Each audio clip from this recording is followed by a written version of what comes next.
YouTube, we're going to be reacting to Evan's video, the Destiny controversy Bungie can't fix. The build-up to Salvation's Edge was nothing short of extraordinary, and almost a decade in the making. Yet when the fateful day arrived, the world of gaming was left feeling both shocked and annoyed that the crowning moment of the Light and Dark saga was all but ruined. Countless teams and creators had gone from showing the game, the progress, and the race to eventually showing nothing at all. Thousands of viewers around the globe descended into a blackout, but this wasn't a technical fault or a power outage. It was deliberate. To the more casual fans or returning, this was shocking and almost unbelievable. But to the more acquainted raid race enjoyers, this was unfortunately not a shock nor a surprise at all. A competitive cauldron had been bubbling for years amongst the world's first raiders, with teams gradually hiding more and more information from viewers, until it would eventually boil over into a complete blackout at really the worst time possible. So where did the blurring, muting, and hiding screens all begin? Why is it happening? And most importantly, will it ever stop? No. Contrary to popular belief, raid racing hasn't always been a thing in Destiny. Back in 2014, when the Vault of Glass launched, barely any players even knew what the activity was. Even less were properly leveled to take on the challenge, and those who were had more to focus on than any sort of race against each other. At this time, Bungie weren't clearly incentivizing speed and racing, with no raid belts or even emblems for completions, and of course, contest difficulty was still years away. That's not to say that the competitive spirit didn't quickly blossom amongst the raiding community though. The existence of a placement leaderboard alone incentivized teams to push for a top spot, as well as collect that sweet raid loot before anyone else. The reality is that this took less than a year for many to be engulfed by raid race fever, as by the time Kingsfall came around in the fall of 2015, it was clear how important raid racing had become for Destiny. Front becomes. Front. No damage. Oh my god, Chest. Yes!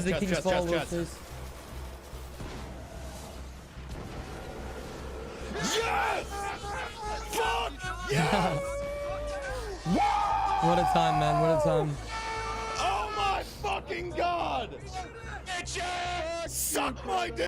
By this point in Destiny, it was no doubt a race for top-end players, with the grand reward of bragging rights. Despite this competitive nature, there is no real record of screen hiding, buff blurring, or muting in any Destiny 1 raid race. But there may be one team who wishes that they did. There was actually a team leading Broman's team in Kingsfall before wiping to the brand new Final Stand mechanic. However, chatters from this stream found their way to T-Rex's stream to alert the team that there was a twist coming up in the Oryx fight.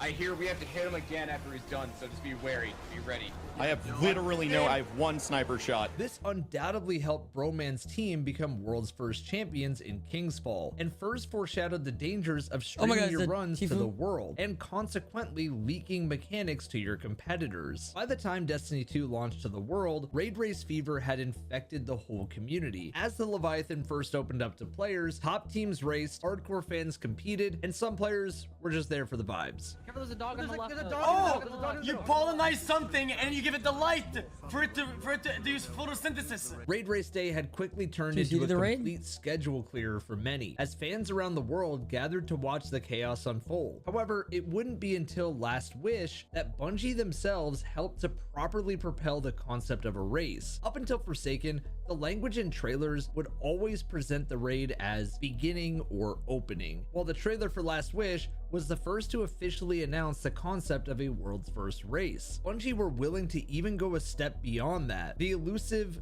golden wrestling style world's first belt would officially be up for grabs and claimed by the team who conquered the raid first, with these retrospective belts as the reward to the winners of all previous races too. An incentive would also be there for those who completed within the first 24 hours too, providing an incentive for those other than the top 1% to clear their calendars too. The existence of this belt and emblem instantly changed the dynamic of the DLC and raiding, with teams prepping harder than ever to the Dreaming City, and it soon became clear that Last Wish was the perfect playground for the inaugural official race. As a few hours in, the first teams entered an encounter that would change the history of raid racing forever, the Vault. If you guys want some energy for the next raid race, make sure to use code Evan at Hey, I will be using code Evan, just saying. checkout for Love- gamer subs. love gamer A puzzle subs. of this magnitude had never been added to any Wanted raid. to pause right there. I just want to add that essentially right now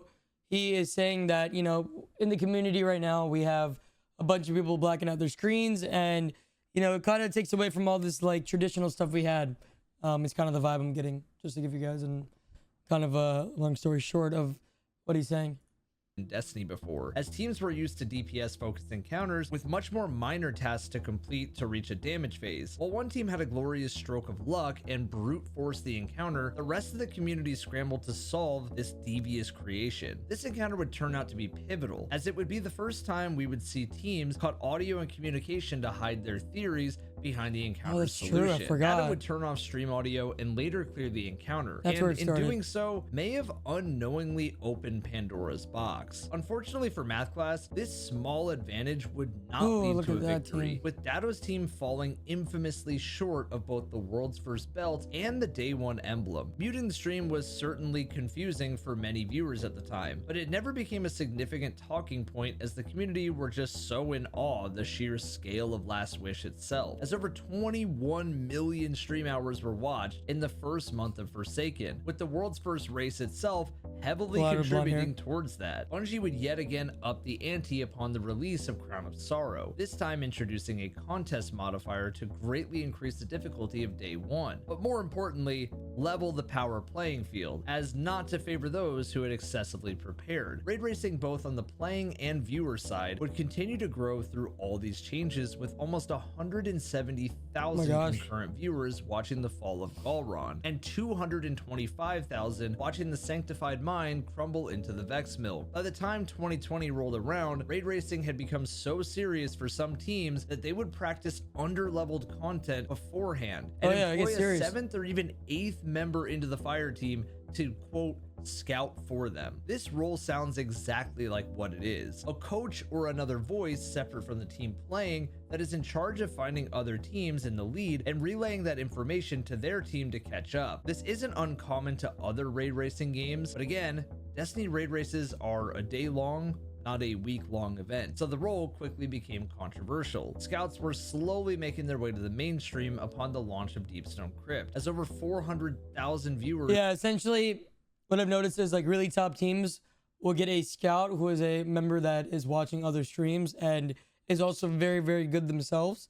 And they're not participating in the raid, but they want to help their friends win. And they're also a really good player.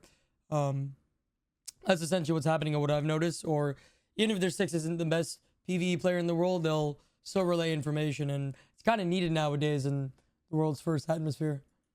On Twitch alone Very watched the common now. destruction of Tanix for like the 50th time, or however many times we've killed him at this point. While scouting had sort of unofficially always been a thing, as we mentioned with Broman's completion of Kingsfall, Deepstone Crypt and the later Vaulted Glass remaster showed how fragile raid race leads could be in the world of raid racing. Through their own skill and team coordination, Elysium had blitzed through normal mode VOG remaster, Oh my God, as well as the Oracles and Templar challenge encounters, Salt, before back finding in the day. themselves stuck at the freshly revamped Gatekeepers challenge. However, the commanding lead they had over all the other teams made it seem all but inevitable that they would still comfortably claim the win despite the small roadblock, until the role of scouts reared its controversial head into the community. Scouts for other teams watched through Elysium's challenge completions and relayed this information to their teams, equalizing Elysium's lead. Many would consider this as a foul play, and many thought Bungie should step in on this, but the majority quickly realized how this would be almost impossible to regulate, and therefore scouting was here to stay. I spoke to world's first winner Quaz from Team Elysium about this,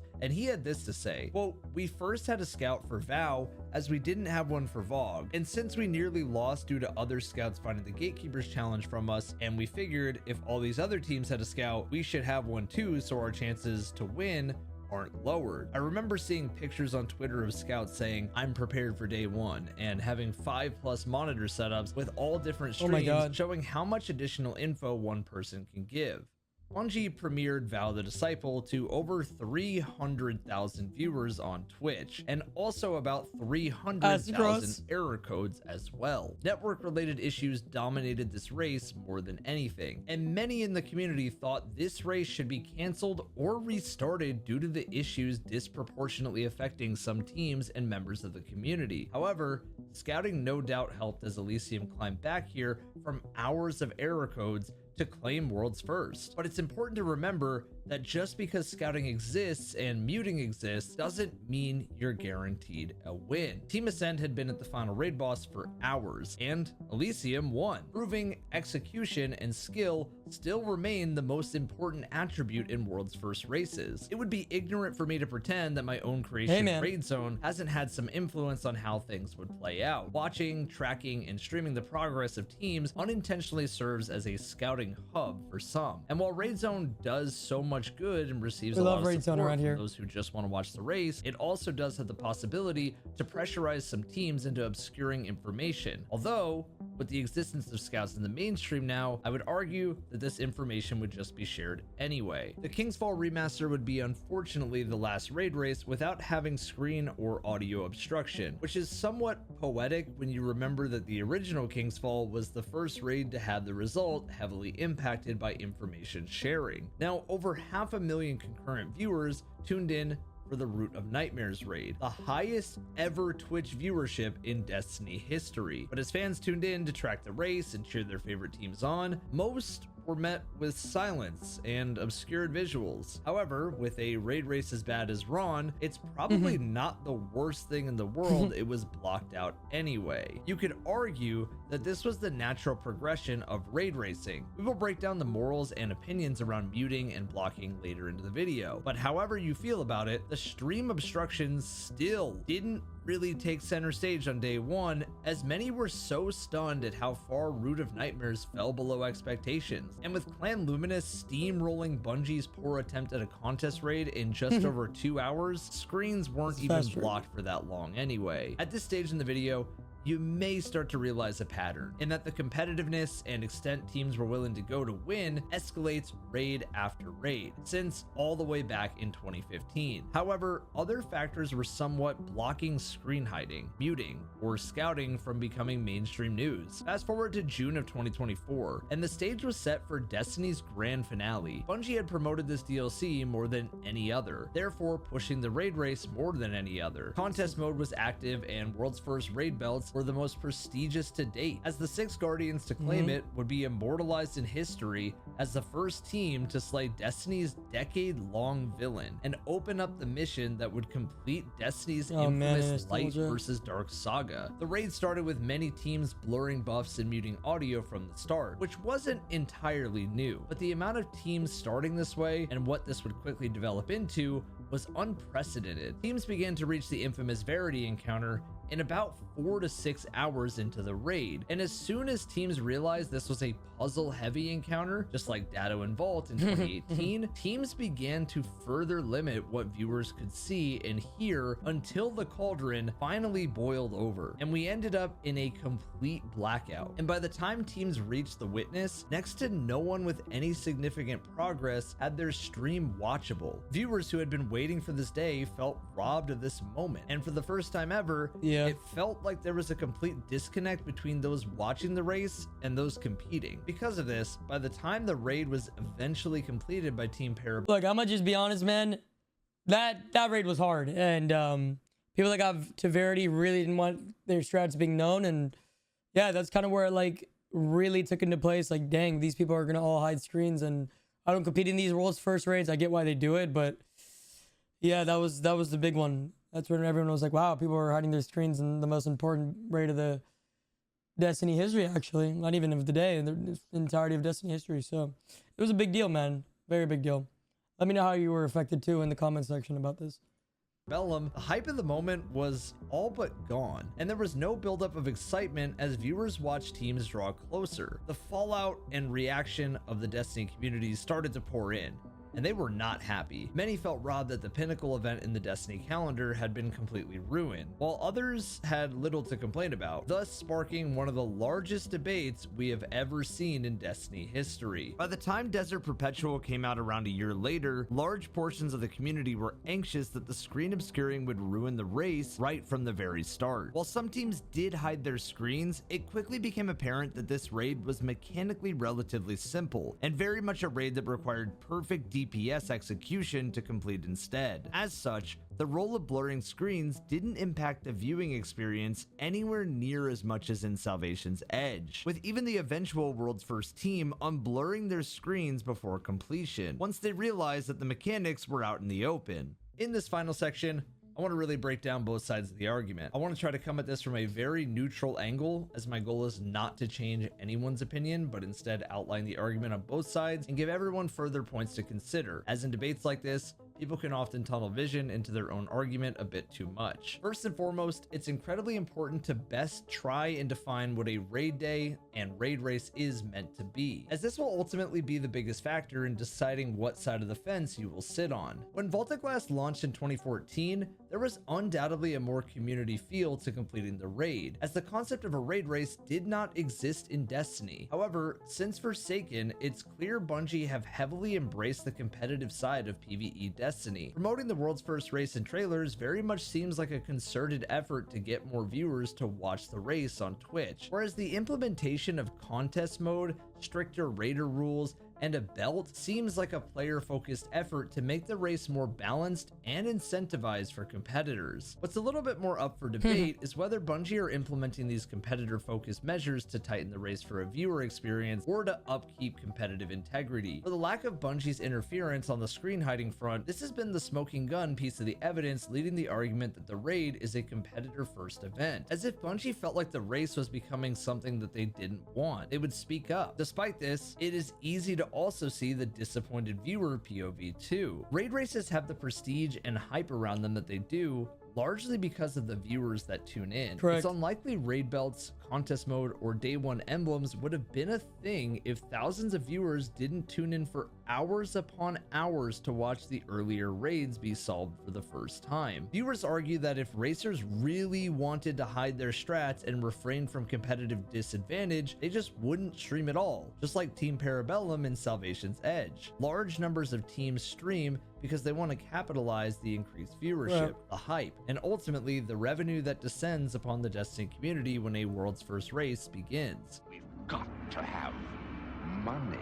This creates the understandable argument that the racers must choose between views and competitive advantage. While there isn't a monetary prize to speak of, many racers have used successful World's First days to propel their streaming career, with World's First Raider Sweatsicle even commenting on this in a recent video. Really wanting to win is one thing, but like understanding that like winning a raid race means a lot more than just winning it, I guess. Or it can. Because like, I don't know, speaking from personal experience, it's like I made an entire career off of it. However, like how we started this video talking about black screens, your accomplishment can never truly be appreciated in the same way if nobody was able to live that moment with you and put a name to a moment that they will never forget. You'll just become blacked out in their mind about the day. If anything, the same fame you want to acquire is now turned to frustration from the viewer's perspective. There is, however, a counter argument to this from the racer's perspective though. While there is always the narrative that blurring and muting ruins the viewer experience, thousands continue to lurk or chat in the streams of creators, even with the most obscured experiences. Dato still kept thousands of viewers even while muted with full face cam in Salvation's Edge, as did Elysium and Team John, as they stream with completely muted and blurred screens. The argument remains that surely if people were that offended by blurred screens, they just wouldn't watch at all. But the reality is that many still stick through